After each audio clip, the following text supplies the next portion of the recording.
সম্মানিত দর্শক, আপনাদের প্রত্যেককে স্বাগত জানাচ্ছি জিটিভির নিয়মিত আয়োজন ডিবেট টুনাইটে। এবং আজকে আমরা ডিবেট টুনাইটে আলোচনা করতে চাই রাষ্ট্র সংস্কার, নির্বাচন এবং এ নিয়ে রাজনৈতিক দলগুলোর যে ঐক্যমত্যের জায়গা, সেটি কতটুকু প্রতিভাত হলো সেটি আলোচনায় আমরা আসবে। এবং রাষ্ট্র সংস্কারের ব্যাপারে রাজনৈতিক দল যারা আছে এবং সাধারণ জনগণ, যেহেতু আমরা বলছি যে ছাত্র জনতার অভ্যুত্থানের মধ্য দিয়ে এই যে নতুন বাংলাদেশ, নতুন বাস্তবতা, সেখানে গণদাবি কিন্তু রাষ্ট্র সংস্কার। সেই সংস্কারের জায়গাগুলো রাজনৈতিক দল কি বলছে, সাধারণ জনগণের মতামত কতটা প্রতিফলিত হচ্ছে তাদের মাধ্যমে সামগ্রিক আলোচনাই আমরা করতে চাই। তবে শুরুতেই আপনাদের সঙ্গে পরিচয় করে দিচ্ছেন সম্মানিত আলোচক হিসেবে কারা আছেন। এই মুহূর্তে আমাদের সাথে আছেন স্টুডিওতে ডাক্তার শাখাওয়াত হোসেন শান্ত, সাধারণ সম্পাদক, রাজনৈতিক গবেষণা সংগঠন জি9। স্বাগত জানাই শান্ত ভাই আপনাকে। ধন্যবাদ আপনাকে। শুরুতে আপনাকে একদম রাজনৈতিক দলগুলো রাষ্ট্র সংস্কার গণদাবি যেহেতু আমি বলেই নিলাম শুরুতে, এবং এটি বলবার অপেক্ষাই রাখে না, সেই জায়গা থেকে রাজনৈতিক দলগুলো অন্তর্বর্তী যে সরকার, প্রধান উপদেষ্টার সাথে বৈঠক করেছে 2 দিন আগেই, এর আগেও কথা হয়েছে, এবং প্রত্যেকেই একমত হয়েছেন যে রাষ্ট্র সংস্কারটা আমূল পরিবর্তন, যেখানে দেশপ্রেমের জায়গাটা খুব গুরুত্বপূর্ণ, সেই আঙ্গিকে করতে চাইছেন। আপনার কাছে মনে হয় কি না, প্রথম কথা হলো আপাত দৃষ্টিতে যেটি মনে হচ্ছে, আর কিছুটা গভীর পর্যবেক্ষণে যদি আপনি বলেন যে রাজনৈতিক দলগুলো যারা আছে এই মুহূর্তে, তারা কি রাষ্ট্রীয় যে আমূল সংস্কারের কথা বলা হচ্ছে সেই জায়গায় একমত কিনা, ঐক্যমত্যে পৌঁছেছে কিনা? যে আপনাকে ধন্যবাদ এবং যারা শুনছেন তাদের জন্য শুভেচ্ছা। ঐক্যমত ভেতরে ভেতরে কারো ভিন্ন মত বা ভিন্ন ইচ্ছা থাকলেও মুখে তো সবাই এখন একমত হচ্ছে, সেটি আমি বলছিলাম যে আপাত এবং কিছুটা গভীর আপাত দৃষ্টিতে মনে হচ্ছে যে একমত হচ্ছে, এবং একমত হবার অনেক কারণও আছে। কারণ এই রাষ্ট্রটা গত 53 বছরে স্বাধীনতার পর থেকে নানান সময় নানানভাবে হোঁচট খেয়েছে, যার ফলে আমাদের অধিকার আদায়ের জন্য এদেশের মানুষকে বারবার রক্ত দিতে হয়েছে। সেটা আপনি যদি আগেরগুলো নানান রকমের অভ্যুত্থান বা কিলিং, সেটা জিয়াউর রহমান হত্যাকাণ্ড, সপরিবারে শেখ মুজিব হত্যাকাণ্ড, ওটা একটা প্রেক্ষাপট ছিল। কিন্তু 90-এর যে গণ অভ্যুত্থান বা স্বৈরাচার বিরোধী আন্দোলন, সেটি একটি অভ্যুত্থান ছিল। যদিও এইবারের মতো ব্যাপক অর্থে গণ অভ্যুত্থান বলতে ট্রুলি যেরকম হচ্ছে এতটা হয়নি, কিন্তু সেটা একটা জনরোষে আন্দোলনের মুখেই পদত্যাগ করতে বাধ্য হয়েছিল। সেই সময় একটা প্রত্যাশা তৈরি হয়েছিল মানুষের মধ্যে যে আমরা গণতান্ত্রিক রীতিনীতির দিকে একটু এগিয়ে গেলাম রাষ্ট্র ব্যবস্থাপনায়। কিন্তু এই তারপর থেকে 91-র পর থেকে আওয়ামী লীগ এবং বিএনপি দুইটা বড় দলই কিন্তু রাষ্ট্র ক্ষমতা পাল্টাপাল্টি চালিয়েছেন, কিন্তু যেই প্রত্যাশা ছিল ততখানি সেটা হয় নাই। না হলেও তত্ত্বাবধায়ক সরকারের অধীনে যে 3টা নির্বাচন হয়েছে, অন্তত 91, 96 জুন এবং 2001, এই 3টা নির্বাচন ব্যাপকভাবে গ্রহণযোগ্য হয়েছিল এবং ভালো। ফলে সেই একটা ধারা হলো 2006 সালে এসে যখন 111 সরকার এলো, এবং তারপরে 2008 সালের নির্বাচনের পরে তত্ত্বাবধায়ক সরকার প্রথা বাতিল করে একদলীয় একটা রাষ্ট্র ব্যবস্থা যেভাবে কায়েম করা হলো, তাতে করে এদেশের মানুষের সব রকমের অধিকার, আত্মমর্যাদা নিয়ে বাঁচবার অধিকার, তাদের বিভিন্ন রকমের মানবাধিকার, রাষ্ট্র থেকে প্রাপ্য যে সম্মানটুকু সেটুকুও পাচ্ছিল না। ভোটের অধিকার তো একেবারে জাদুঘরে পাঠিয়ে দিয়েছিল। এইভাবে দেশে ধরেন টাকা পাচার সাংঘাতিকভাবে বেড়ে গেল, দুর্নীতি, টাকা পাচার, এগুলো রাষ্ট্রীয় একটা স্বীকৃতির পর্যায়ে চলে আসলো, একেবারে ইনস্টিটিউশনালাইজ হয়ে গেল। নির্বাচন কমিশন থেকে শুরু করে বিচার বিভাগ সহ সমস্ত সাংবিধানিক প্রতিষ্ঠানগুলোকে সবগুলোকে একদম লাঠিয়াল, সরকারের বানানো লাঠিয়াল বাহিনীতে পরিণত করা হলো। এবং দেখে মনে হলো এই যে সাংবিধানিক পোস্টগুলোতে যারা শপথবদ্ধ হয়ে ওইখানে যান, তারাও খুব এনজয় করছেন লাঠিয়াল হতে, নিজেকে অনৈতিকভাবে সরকারের লাঠিয়াল হতে খুব আমোদ পাচ্ছেন, তারা একাকার হয়ে গেলেন। এর প্রেক্ষিতে দেশের মানুষ দীর্ঘদিন ধরে এই যে গুম, খুন, হত্যা, হামলা, মামলা, নিপীড়ন, এই নানা রকমের অধিকার হরণ, এইসব মিলিয়ে ভোট দিতে না পারা মানুষ ক্ষুব্ধ ছিল। সেই ক্ষোভের বহিঃপ্রকাশ হিসেবে যেহেতু হাজারের অধিক প্রাণ চলে গেল এই গণহত্যায়, তারপরে যখন একটা পরিবর্তনের আকাঙ্ক্ষা আবার তৈরি হলো, ফলে সেই আগের থেকে অনেক গুণ বেশি অন্যগুলোর চেয়ে একটু আকাঙ্ক্ষা মানুষের আরো বেশি তৈরি হলো যে এইবার একটা এমন কিছু সংস্কার দরকার রাষ্ট্র ব্যবস্থায় যাতে চাইলেই কেউ স্বৈরাচার হতে না পারে, চাইলেই আমার ভোটের অধিকারটা কেড়ে নিতে না পারে, চাইলেই আমার বাক স্বাধীনতা হরণ করতে না পারে, এবং কোনো দল বা কোনো ব্যক্তি একেবারে চেয়ারে বসেছি যে সুপার গ্লু দিয়ে এমনভাবে লাগিয়েছে আজীবন উঠবে না, এটা যেন না হয়। ভিন্নমত পোষণ করলেই যেন তাকে বহিষ্কার, এটা ওইটা সংসদের এমপি পদ চলে যাবে, 70 অনুচ্ছেদ যেটা, সেটা নয়। এরকম অনেক বিষয়ে মানুষের মধ্যে আকাঙ্ক্ষাটা অনেক তীব্র হয়েছে। সেই আকাঙ্ক্ষা তীব্র হওয়ার ফলে রাজনৈতিক দলগুলো মানুষের এই পালস বুঝতে পারছে, ফলে তাদের পরিবর্তনটা আসবে। তার থেকেও বড় কথা হলো 16 বছর ধরে দেশের প্রধান রাজনৈতিক দল বিএনপি এবং আরেকটি দল জামাত ইসলামী, তারা সাংঘাতিকভাবে নিপীড়িত, ফলে তাদের মধ্যেও এরকম একটা পরিবর্তন এসছিল যে এইভাবে একটা দেশ চলতে পারে না। ফলে আপনি খেয়াল করবেন এখন যে বলা হচ্ছে যে পরপর মানে 2 বারের বেশি প্রধানমন্ত্রী নয়, বিএনপি কিন্তু তাদের 21 দফা রাষ্ট্র মেরামতের রূপরেখা, যেটা 1 বছর আগে ঢাকার একটা অভিজাত হোটেলে কূটনীতিক রাজনীতিবিদ সুশীল সমাজের 23 সালের ফেব্রুয়ারিতে, যেটা জুলাইতে প্রকাশ করেছে, সেখানে 5 নম্বর ধারায় এই কথাটা আছে যে পরপর 2 বারের বেশি কেউ প্রধানমন্ত্রী হতে পারবে না। 7 নম্বর ধারায় আছে 70 অনুচ্ছেদ নিয়ে যে ভিন্নমত দিলেও এরকম করবে না, সেটা সংশোধনের। এরকম দ্বিকক্ষ বিশিষ্ট যে পার্লামেন্ট অনেকগুলোই আছে, অনেক 31টা দফা, ফলে এই অঙ্গীকারগুলো কিন্তু আগেই বিএনপি করেছে, অন্য দলগুলো করছে, এখন সবাই করছে। সাধু ভাই, নিশ্চয়ই আপনার কাছে আসবো। এই মুহূর্তে আমাদের সঙ্গে দর্শক যুক্ত হয়েছেন আরেকজন সম্মানিত আলোচক, জাতীয় পার্টির অতিরিক্ত মহাসচিব ব্যারিস্টার শামীম হায়দার পাটোয়ারী। জনাব শামীম হায়দার পাটোয়ারী, আপনাকেও স্বাগত জানাই আজকের ডিবেট টুনাইটে। এবং এই যে প্রশ্নটি আমি জনাব সায়ন্তকে করেছিলাম, একই প্রশ্ন আপনাকে করছি যে রাষ্ট্র সংস্কার এবং গণদাবিতে যে পরিণত হয়েছে, যে নতুন বাস্তবতায় ছাত্র জনতার অভ্যুত্থানের মধ্য দিয়ে, সেটি এই প্রশ্নটি আপনার কাছে আমি করতে চাই যে আপাত দৃষ্টিতে ছাত্র জনতার যে দেশপ্রেমে উদ্বুদ্ধ হয়ে যে জায়গা, নতুন বাংলাদেশের জায়গা, সেই জায়গায় রাজনৈতিক দলগুলো, আপনারাও কথা বলেছেন অন্তর্বর্তী সরকারের সাথে, আপনার কাছে মনে হয় কি না যে আপাত দৃষ্টিতে বিষয়টার সাথে ঐক্যমত পোষণ করেছে, সেটি বলছে বারবার যে সংস্কার আমরাও চাই, কিন্তু আমূল যে সংস্কার সেটি দেশপ্রেমের ভিত্তিতে, সর্বোচ্চ দেশপ্রেমের ভিত্তিতে, আপনি মনে করেন কিনা আপাত এবং গভীর পর্যবেক্ষণে একমত হয়েছে কিনা রাজনৈতিক দলগুলো?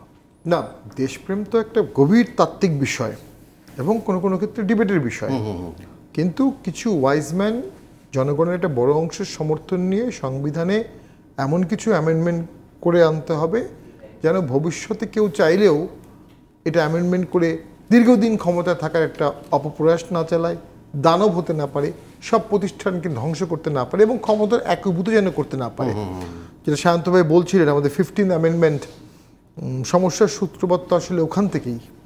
এই 15 অ্যামেন্ডমেন্ট করার পরেই কেয়ারটেকার গভর্নমেন্ট বাতিল হয়ে গেল টোটালি, এবং কেয়ারটেকার গভর্নমেন্ট বাতিল হলে পার্লামেন্ট ডিসলভ না করে পার্লামেন্ট রেখে কিভাবে নির্বাচন করা যাবে সেইভাবেই সংবিধানটাকে সংশোধন করা হয়েছিল, যেখানে বলা আছে যে পার্লামেন্ট মেয়াদ শেষ হওয়ার অব্যবহিত 3 মাস আগে ভোট দিতে হবে, আবার পার্লামেন্ট যদি ভেঙে দেওয়া হয় তার 3 মাসের মধ্যে ভোট দিতে হবে, তবে পার্লামেন্ট ভেঙে দিলেও আগের সংসদ বহাল থাকবে পরবর্তী সংসদ শপথ না নেওয়া পর্যন্ত।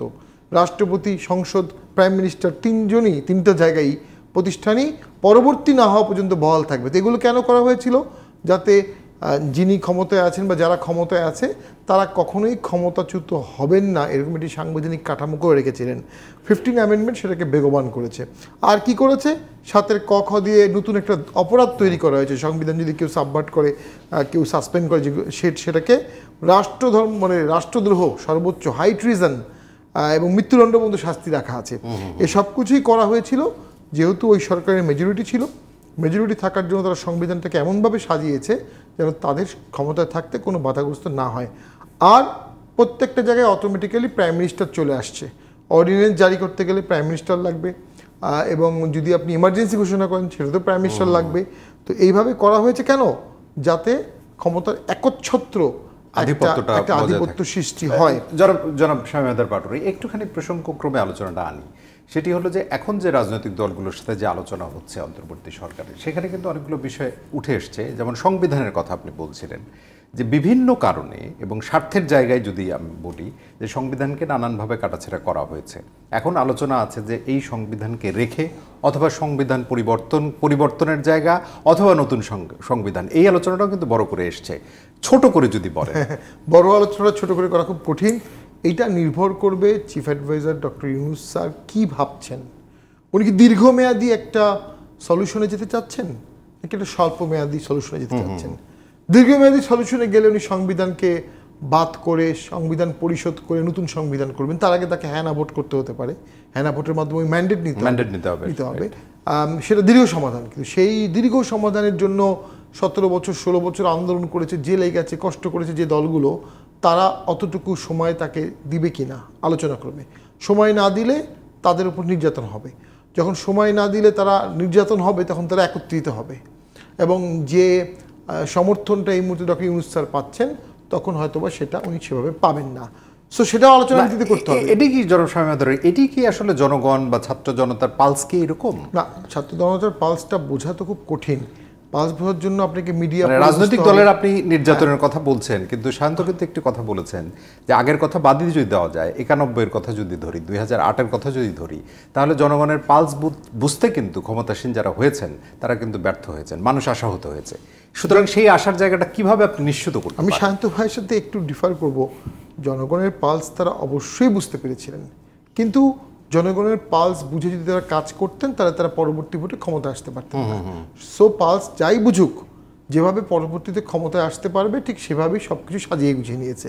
তার জন্য দরকার ছিল 15 অ্যামেন্ডমেন্টকে বাদ দেয়া, তার জন্য দরকার ছিল একটা ভোট করা। একতরফা হলেও কোনো অসুবিধা নেই, একতরফা ভোট করলে কী করতে হবে। 14 সালের ভোটে তো জাতীয় পার্টি বয়কট করেছিল, এরশাদ তো বয়কট করেছিল, পরে এরশাদকে ধরে নিয়ে গেল, সে ছবি আমাদের কাছে আছে। আমিও তখন রাজনীতিতে একটি চোখের সামনে এগুলো ঘটেছে। তাকে জোর করে নিয়ে গেল, একজন মেজর বেশ অপমান করেই নিয়ে গেল গলফ ক্লাবে, সিএমএইচে ওনাকে রাখা হলো। জিএম কাদের ভোট করলো না, পার্টি অফিসে উনি ঘোষণা দিয়ে বললো যে আমরা কেউ ভোট করবো, সবাই প্রত্যাহার করো। প্রায় 90% মূলধারা জাতীয় পার্টি 14 সালে কিন্তু প্রত্যাহার করেছিল। নাও প্রত্যাহার করার পরে ভোটটা হলো, প্রত্যাহার করার পরে সেই সরকারটি আসলো, 154 জনের আনকনটেস্টেড ইলেক্টেড গভর্নমেন্ট 5 বছর থাকলো। অর্থাৎ আমাদের আভ্যন্তরীণ কাঠামোতেই ওরকম একটি 154 জন আনকনটেস্টেডের গভর্নমেন্টকেও ঠেকানোর উপায় ছিল না। তবে এই ছাত্র জনতা আন্দোলন করে সেই জড়তাটা কাটিয়ে দিতে পেরেছে। সেই জন্য তাদের একটা ডমিনেন্স থাকবে রাষ্ট্র পরিচালনা। কিন্তু আমি ব্যক্তিগতভাবে মনে করি রাষ্ট্র পরিচালনা অনেক কঠিন বিষয়, এবং রাষ্ট্র পরিচালনা একটা দীর্ঘমেয়াদী বিষয়, এবং একটা দলীয় কাঠামো না থাকলে আপনি শুধুমাত্র স্পিরিটের একটা জনতা, স্পিরিটের ছাত্র, ঠিক আপনার দ্বারা কাঠামোগতভাবে রাষ্ট্র সংস্কার হবে না। সেই জন্যই আমি মনে করি রাজনৈতিক দল যারা আছে তাদের অংশগ্রহণটা খুবই গুরুত্বপূর্ণ এই সংস্কারে। অবশ্যই ছাত্র জনতার স্পিরিটটাকে রাজনৈতিক দলকে অনেকাংশে ধারণ করতে হবে, আমি শেষ করে দিচ্ছি। তবে যদি রাজনৈতিক দলকে বাদ দিয়ে এই সংস্কারটা করা হয়, কাঠামোগতভাবে এটা টিকবে না। এটির সাথে আমি একমত পুরোপুরি। জনাব শান্ত, আপনার কাছে আসি। যেটি বলছিলেন যে রাজনৈতিক দল বাদ দিয়ে যদি এই সংস্কারের চিন্তা করা হয়, সেটি আসলে ধোপে হয়তো টিকবে না নানান কারণেই। কিন্তু তাহলে তো প্রশ্ন চলে আসে যে তাহলে রাজনৈতিক দলগুলোর মধ্যে একটা বড় রকমের সংস্কারের দরকার, সেটি আসলে রাজনৈতিক দলগুলো মনে করে কিনা? ডেফিনেটলি সেটা দরকার। আপনি দেখেন এই মুহূর্তে এটা হচ্ছে বাস্তবতা যে 16 বছর ধরে একটা চরম ফ্যাসিবাদী কায়দায় দেশ পরিচালনার জন্য সর্বশেষ একটা গণহত্যার মাধ্যমে ক্ষমতায় টিকে থাকবার শেষ চেষ্টা করে ব্যর্থ হয়ে আওয়ামী লীগের নেত্রী প্রধানমন্ত্রী পালিয়ে গেছেন। তার নেতারা সবাই পলাতক আছে, তাদের অনুগত প্রশাসন, পুলিশের বিভিন্ন জায়গার বিচার বিভাগের লোকরা পর্যন্ত পালাচ্ছেন, এমনকি জাতীয় মসজিদের খতিব পর্যন্ত পালিয়ে যেতে বাধ্য হয় যে দেশে। এই পরিস্থিতি তৈরি হয়েছে। সেইখানে এই সময় বাংলাদেশের রাজনৈতিক শক্তি হিসেবে প্রধান শক্তি দল আছে ধরেন 3টা: বিএনপি, জাতীয় পার্টি, জামায়াত ইসলামী। তার মধ্যে বিএনপি যেহেতু বড় দল এবং এটা ক্লিয়ার প্রত্যাশিত যে একটি সুষ্ঠু ভোট হলে বিএনপি মেজরিটি আসন পেয়ে হয়তো ক্ষমতায় আসার মতো দল বা পসিবিলিটি আছে জনগণ যদি চায়, যেটা মনে হয় আপাত দৃষ্টিতে। সেই ক্ষেত্রে সেই বিএনপি নিজেদের কি কি সংস্কারের দিকে যাচ্ছে বা চেঞ্জটা কি, মানে ভিজিবল চেঞ্জ যেটা আমি বলবো, এই বিএনপিকে কি দেখেছেন? আগে এরকম ছিল যে এই যে এইবার গণহত্যার পরে পালিয়ে যাবার পরে যে পট পরিবর্তন হলো, 16 বছরের যে নির্যাতন নিপীড়ন হয়েছে তার রিয়াকশন হিসেবে বিএনপি জামাতের গুম খুন হত্যা হামলা মামলা গায়েবী মামলার যেইভাবে নিপীড়নের মধ্যে পড়েছে, রিভেঞ্জের যেই দিকটা মানুষ আশঙ্কা করছিল এবং আওয়ামী লীগের নেতারাই বলছিলেন যে 5 লাখ 10 লাখ লোক মেরে ফেলবে এক রাতের মধ্যে, সেটি কিন্তু বিএনপি জামাত করেনি। তাদের নেতৃত্ব কঠোরভাবে নিয়ন্ত্রণ করেছে বলেই সেটি করেনি। আওয়ামী লীগের 5 তারিখের পর্যন্ত হয়েছে আন্দোলন, উভয় পক্ষই মারা গেছে, বরং পুলিশের গুলিতে আওয়ামী লীগের ছাত্রলীগের প্রকাশ্য গুলি করেছে, ভিডিও ফুটেজ আছে, তাতে ছাত্র জনতা মারা গেছে হিউজ নাম্বার। কিন্তু বিএনপি বা জামায়াত কোনো আওয়ামী লীগ নেতাকে কুপিয়ে পিটিয়ে গুলি করে মেরেছে বাড়ি ঘরে গিয়ে এটা পাবেন না। কোথাও কোথাও একটু আগুন লেগেছে, ভাঙচুর হয়েছে, সেটা একটা মব তৈরি হয়েছে, সেটা কোনো একক দলের বিষয় ছিল না। সেই চেঞ্জটা কিন্তু বিএনপির আছে। মন্দিরে বিভিন্ন জায়গায় পাহারা দিয়েছে, মাদ্রাসার ছাত্ররা, জামাত ইসলাম, বিএনপির লোকজন পাহারা দিয়েছে যাতে ভাঙচুর করে নাশকতা করে তাদের উপর দোষ চাপাতে না পারে। এমনকি তারপরে দেখেন এই বিএনপির সাংগঠনিক সম্পাদক লেভেলের ভালো নেতা যাদের ইমেজ খুব ভালো, এমন নেতাদেরও বহিষ্কার করে প্রাথমিক সদস্য পদে স্থগিত করছে। বিএনপির স্ট্যান্ডিং কমিটির মেম্বারের পর্যন্ত সামান্য একটা বিষয়ে আজকেই শোকজ করেছে। এবং বিএনপির অ্যাক্টিং চেয়ারপারসন তারেক রহমান যে কঠোর বার্তা দিচ্ছেন সেখানে কোনো ছেদ পড়ছে না। এবং গত 2 মাসে আন্দোলনের টাইমেই 1-1.5 মাসের মধ্যে তার এমন একটা বক্তব্য পাবেন না যেটা নিয়ে দেশে নেগেটিভ ইম্প্যাক্ট তৈরি হয়েছে বা তিনি দলকে সংযত রাখার জন্য, দেশকে এগিয়ে নেবার জন্য আজকেও বলেছেন তত্ত্বাবধায়ক সরকার ব্যবস্থা পুনঃপ্রবর্তন করবেন। 2 বারের বেশি প্রধানমন্ত্রী থাকতে পারবে না, 1 বছর আগে ঘোষণা দিয়েছে, আবার নিজে মুখে আবার উল্লেখ করলেন তিনি। ফলে আপনি চেঞ্জটা দেখছেন না? যে অবশ্যই দেখছি। এবং আপনি যেটি বলছিলেন যে গতকাল বিএনপির প্রতিষ্ঠাবার্ষিকী উপলক্ষে তার যে কথা বলেছেন জনাব তারেক রহমান, আপনাদের প্রতি আমার স্পষ্ট বার্তা, শক্তি কিংবা ভয় দেখিয়ে নয়, ইনসাফ এবং উদারতা দিয়ে মানুষের মন জয়, এই কথাই তিনি বলেছেন।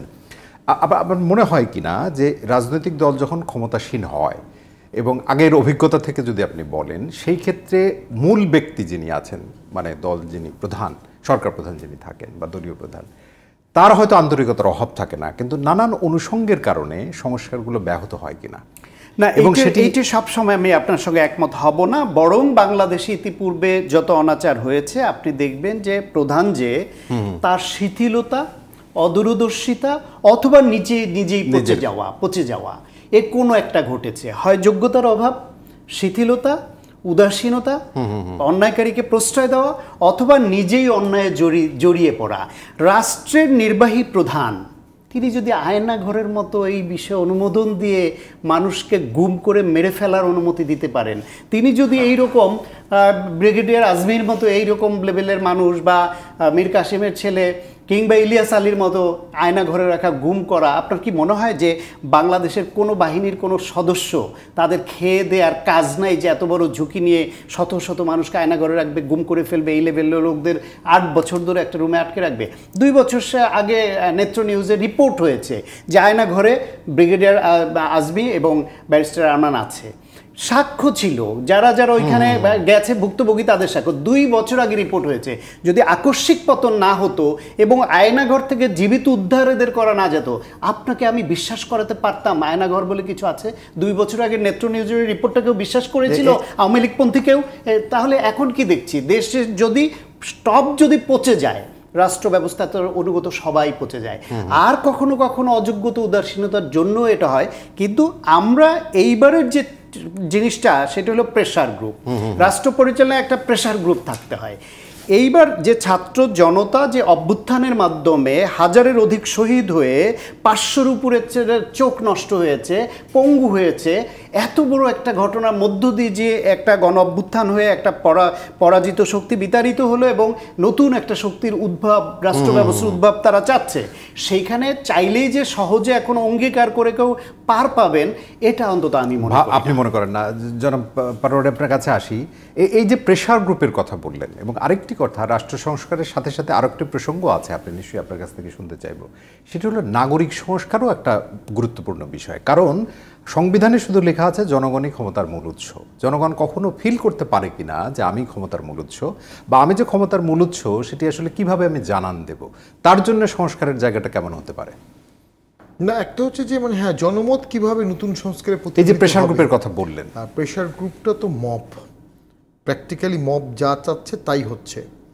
এটা কোনো কোনো ক্ষেত্রে পজিটিভ প্রেশার গ্রুপ, কোনো কোনো ক্ষেত্রে নেগেটিভ প্রেশার গ্রুপ। কারণ মব অনেক সময় মব তো চেয়েছে এইচএসসি অটো পাস, কিন্তু আমরা কেউ কি এটা এগ্রি হব? মানে রিজনেবল কোনো মানুষ হব না। না, কিন্তু প্রেশার গ্রুপ হিসেবে যাদেরকে বলা হচ্ছে এখানে অবতীর্ণ হয়েছে সেটি হলো শিক্ষার্থীরা। তারা কিন্তু এটির সাথে একমত পোষণ করে। শিক্ষার্থীদের মধ্যে হ্যাঁ করেনি, কিন্তু এটা হয়েছে, আটকাতে তো পারেনি। এখন তো তাদেরই সরকার।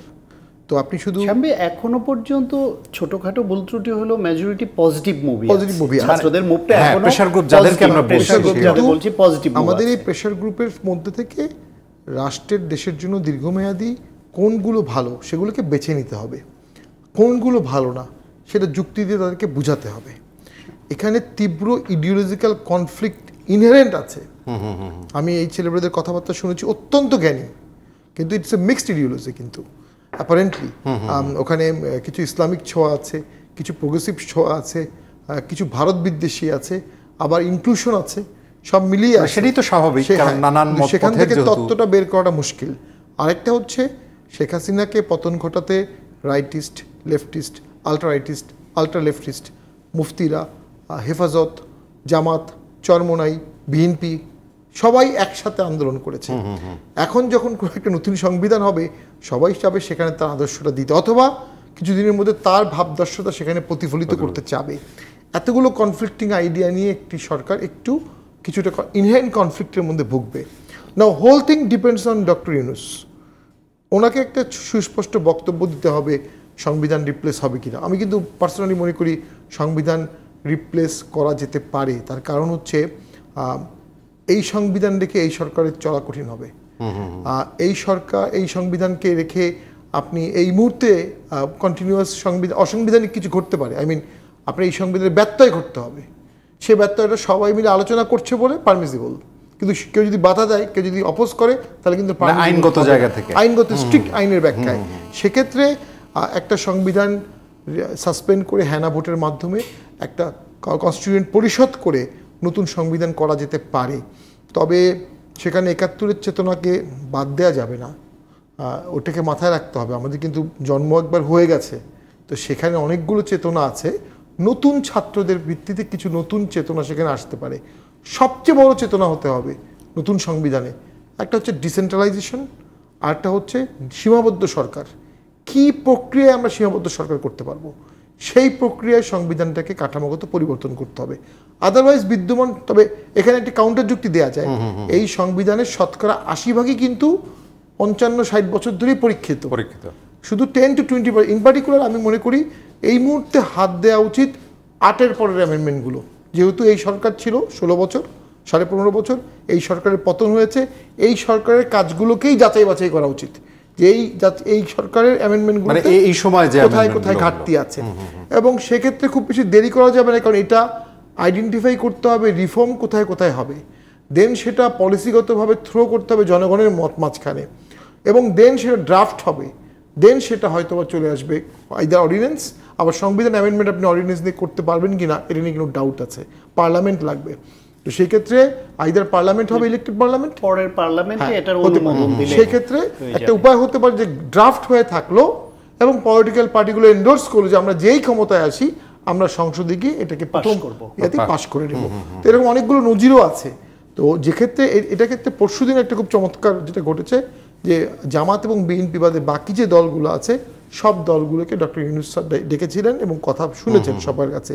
সো সেখান থেকে আমরা মনে করতে পারি একটা আলোচনা একটা পলিটিক্যাল পার্টিগুলোকে সাথে নিয়ে রিফর্ম করার একটা প্রক্রিয়ার মধ্যেই উনি আছেন।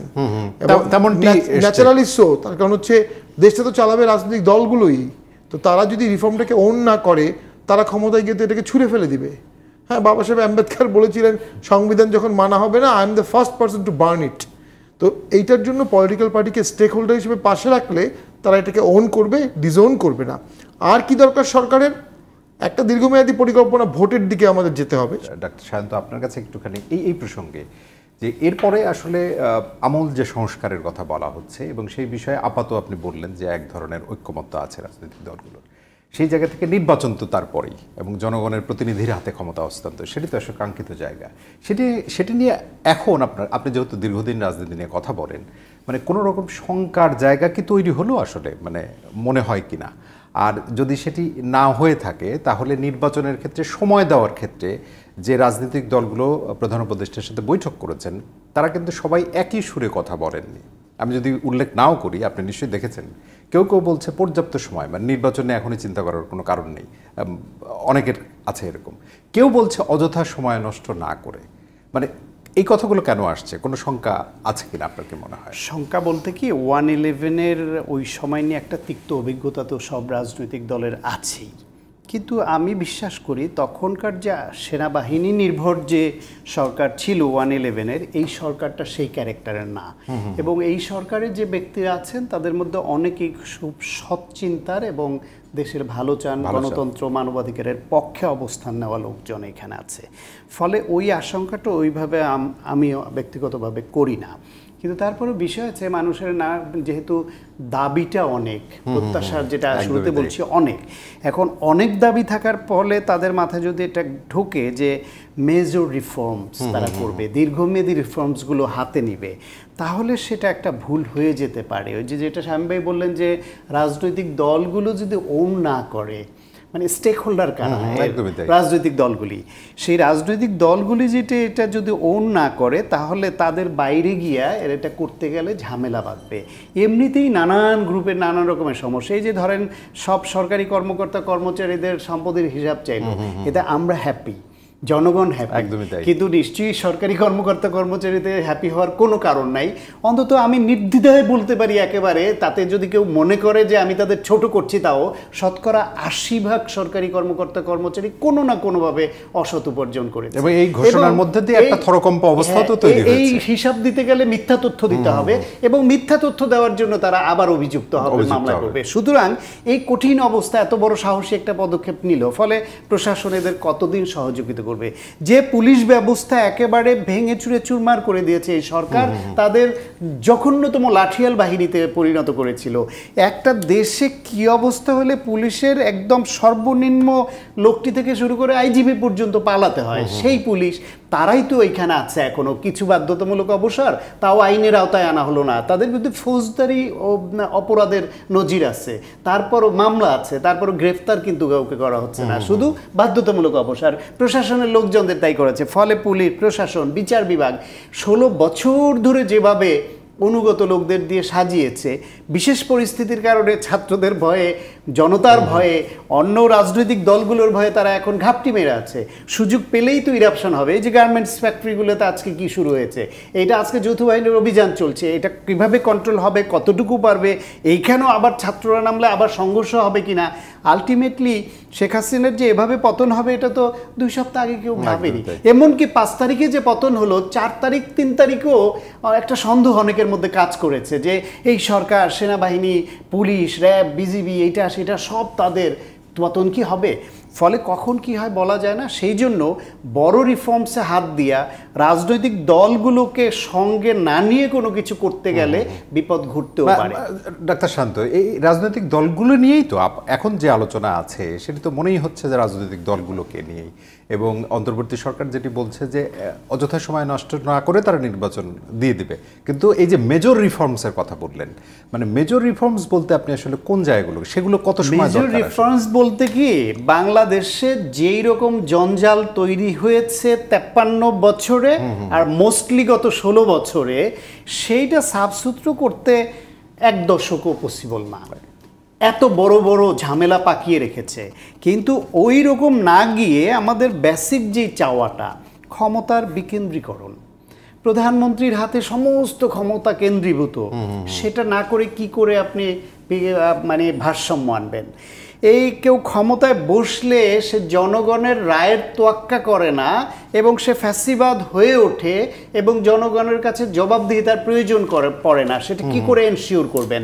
শুধু যদি মানুষের হাতে ভোটের অধিকারটুকু ফিরিয়ে দিতে পারেন, যে এটা কেড়ে নিতে পারবে না কেউ, তাহলে কিন্তু জনপ্রতিনিধি হওয়ার একটা প্রশ্ন আছে যে আমার ওর ভোট পেতে হবে। ভোট পেতে হলে ওর কাছে আমার জবাবদিহি করতে হবে। তখন ওই চাপে কিন্তু অনেক খারাপ কাজ কমে যাবে এবং অনেক রিফর্মস, অনেক কিছু অটোমেটিক্যালি হয়ে আসবে।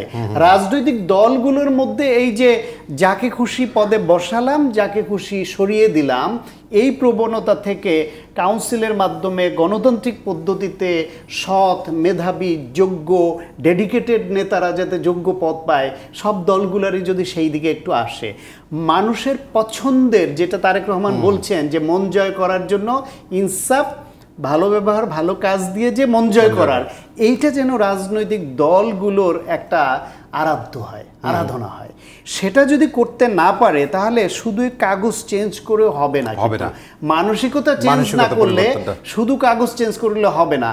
টাকা পাচার, ঘুষ, দুর্নীতি, বিচার বিভাগে ফরমায়েশে সব তো বিচারের কঠিন বিচারই আছে, আইন তো আছে, মানেনি। ভোটের অধিকার হরণ করা যাবে না, গণতন্ত্র মানতে হবে, সংবিধানে তো আছে। নির্বাচন কমিশন সহ সাংবিধানিক প্রতিষ্ঠানগুলোতে তো কঠিন আইন আছে, এবং তারা ওইখানে যেভাবে বসার পরে সাংবিধানিক প্রতিষ্ঠানের প্রধান হিসেবে বা পরিচালক হিসেবে তারা কিন্তু অনেকখানি স্বাধীন, আইন দ্বারা তাদের এই রক্ষা কবচ দেয়া আছে। কিন্তু তারা যদি আত্মাটা বন্ধক রাখে ওই এক চেয়ারের কাছে, তাদেরকে বসানোর সময় যদি অনুগত চাকরদেরই বসানো হয়, এগুলি কিভাবে আপনি সুরাহা করবেন এবং এই মানসিকতার পরিবর্তন কিভাবে করবেন যে মানুষকে সম্মানের চোখে দেখতে হবে, রাষ্ট্রের মালিক যে জনগণ, প্রথমে এইটা ওন করতে হবে, শুধু কথার কথা বললে হবে না। খুব গুরুত্বপূর্ণ কথা বলেছেন জনাব শাহমেদার পাটোয়ারি। এই যে মেজর রিফর্মসের জায়গা আপনি হয়তো উল্লেখ করে বলবেন মোটা দাগে, কিন্তু সেই সাথে যেটি শান্ত বলবার চেষ্টা করছিলেন যে মানসিকতার যদি পরিবর্তন না হয়, যেমন আপনার একটি খবর চোখে পড়েছে কিনা যে আমরা আমলাতন্ত্রের বেড়াজালে তো আবদ্ধ আছি এবং তারাই আছেন, সবাইকে তো বাদ দিয়ে করাও যাবে না, সেটিও কিন্তু অন্তর্বর্তী সরকার কেউ বলছেন। আপনি খেয়াল করেছেন কিনা যে বিশ্ববিদ্যালয় পর্যায়ে উপাচার্য এবং গুরুত্বপূর্ণ যে পদগুলো আছে সেইগুলো দেওয়া নিয়েও উপদেষ্টা এক ধরনের বিপাকে আছেন, মানে সেই অর্থে মানে এমনভাবেই জিনিসগুলোকে রাজনৈতিকীকরণ করা হয়েছে যে শিক্ষা প্রতিষ্ঠান যেটি স্বায়ত্তশাসিত প্রতিষ্ঠান অনেক ক্ষেত্রে সেটিও সম্ভব না। সুতরাং রিফর্মটা তো মেজর, অনেক বড়। ওই জন্যই তো একটা রাজনৈতিক দল লাগে, কারণ দলের একটা কাঠামো থাকে, একটা লিস্ট থাকে, একটা লোকজন চেনা জানা থাকে যে এই সেক্টরে এই লোকগুলো ভালো, আমার অনুগতর মধ্যে ভালো, কেউ আবার কম অনুগত, কোয়ালিটি বেশি, কারো আবার কোয়ালিটি কম, অনুগত বেশি, ওখান থেকেই বাংলাদেশের ইলেকশনগুলো হয়ে যায়। এখন এই সরকারের পক্ষে চট করে তো 200-300 vice chancellor, pro vice chancellor, treasurer, এতগুলো লোক বের করা খুব কঠিন, এবং আমি যতটুকু জানি অনেক নিরপেক্ষ লোকই ওখানে যেতে আগ্রহী না। অনেকে অস্বীকৃতিও জানাচ্ছে, কারণ সাম্প্রতিক সময়ে ছাত্রদের একটা ওভার এম্পাওয়ারমেন্ট ঘটেছে, কিছু পজিটিভ দিক তার মধ্যে আছে, কিন্তু নিয়ন্ত্রণ করতে পারবে কি না, ডিসিপ্লিন ইম্পোজ করতে পারবে কি নিয়ে অনেকের মধ্যে কনফিউশন আছে। নাও এই সরকারের প্রথম আলোচনা হওয়া উচিত নির্বাচন নিয়ে, কন্টিনিউয়াস। এটা নিয়ে নির্বাচন সংস্কার একটা বিশাল ব্যাপার। নির্বাচন কিভাবে, কমিশন কিভাবে হবে, আগের যে আইনটা করা হয়েছে নির্বাচন কমিশন আইন, যেটা 50-60 বছরে হয়নি, কিন্তু 50-60 বছর পরে যখন করা হলো 2022 সালে, এটার মধ্যে ডিফেক্ট রয়ে গেছে একটা বড়, যে বলা হয়েছে রাষ্ট্রপতি করবে, কিন্তু সংবিধানের অনুচ্ছেদ অনুযায়ী রাষ্ট্রপতি এটা করতে পারেন না, ওনাকে প্রাইম মিনিস্টারের অ্যাডভাইস নিতে হয়। অর্থাৎ নির্বাচন কমিশনের যে সার্চ কমিটি করা হবে সেটা আগের প্র্যাকটিক্যালি প্রাইম মিনিস্টারই করতেন। তো সেখানে একটা অ্যামেন্ডমেন্ট করে নতুন আইন করতে হবে। আরেকটা বড় সমস্যা হচ্ছে আমাদের বিচারপতিদের নিয়োগ নিয়ে।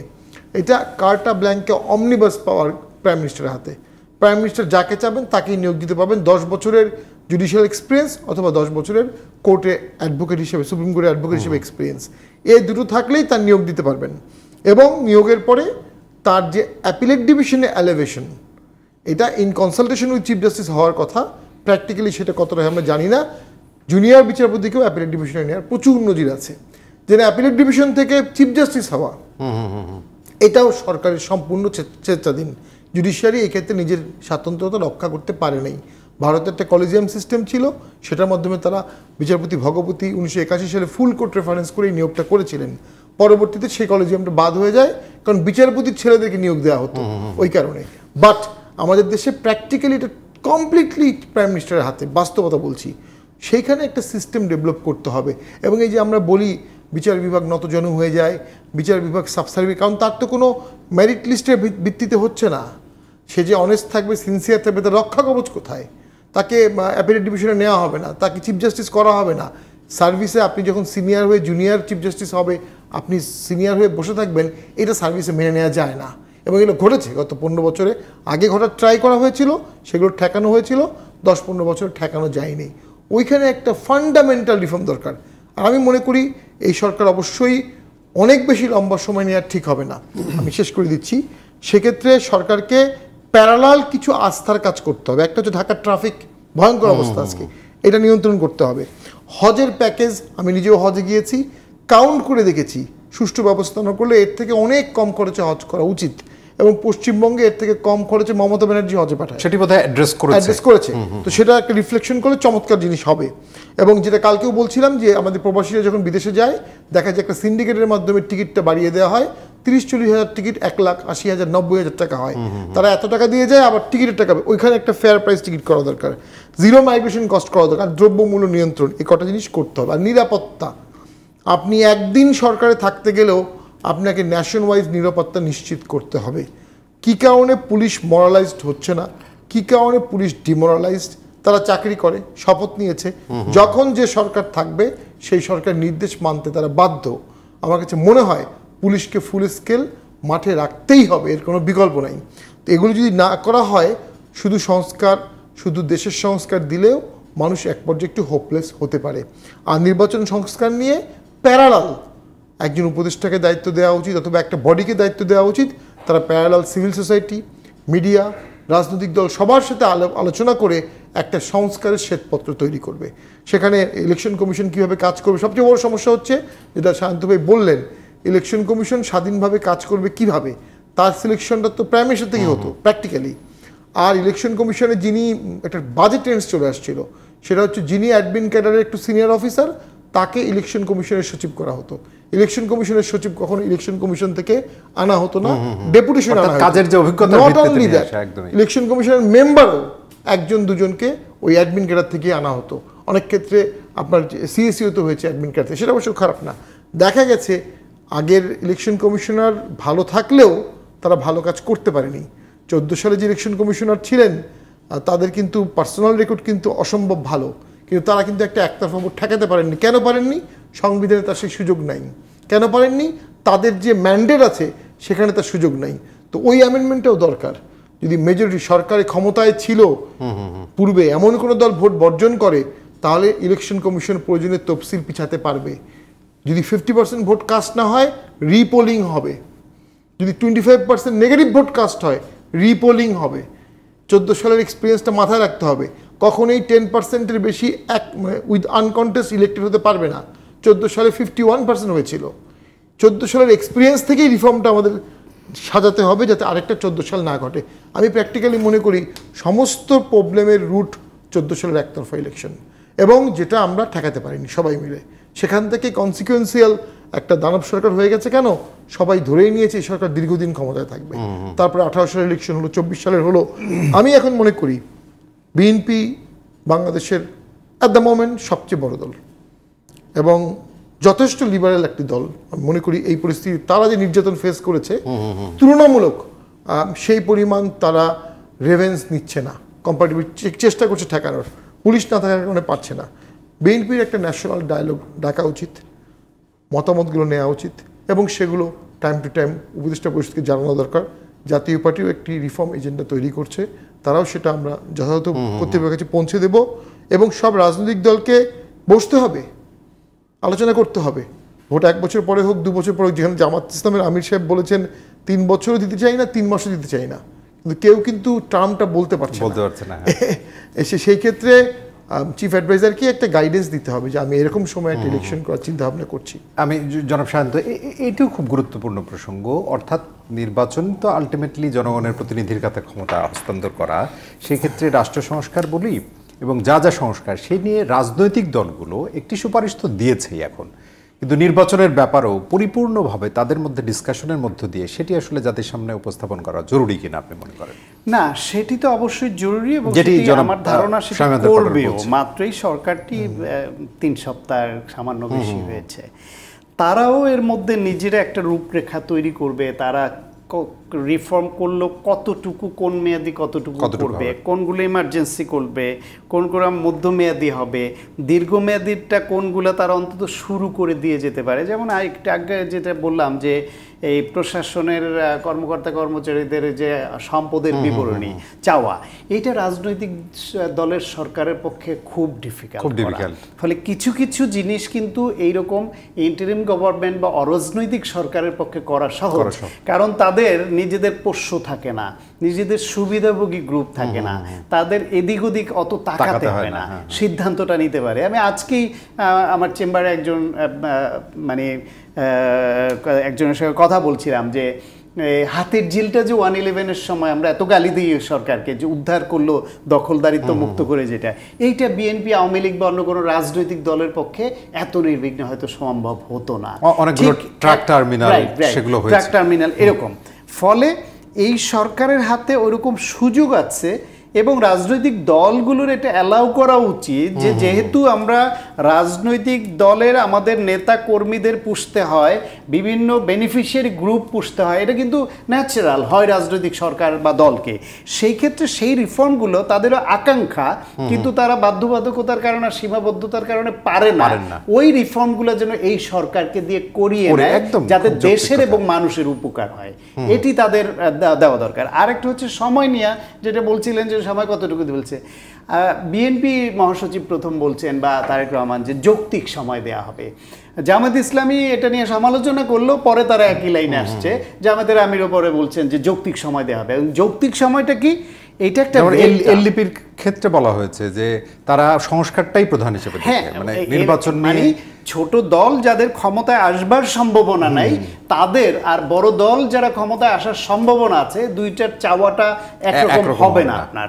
হ্যাঁ, তারা তো মনে করে ইলেকশন হইলেও আমরা ক্ষমতা আসবে না, না হলেও আসবো না, বরং বেশি টাইম এরা থেকে সংস্কার হইলে পরে যদি আমাদের লাভ হয় অসুবিধা কি। কিন্তু যারা পাওয়ার পলিটিক্স যারা করে, যাদের উদ্দেশ্য থাকে দল ক্ষমতায় এসে তার মাধ্যমে দেশের কাজ করবে, তারা তো এটাকে বেশি ডিলেট করাটা পছন্দ করবে না, এটাই স্বাভাবিক।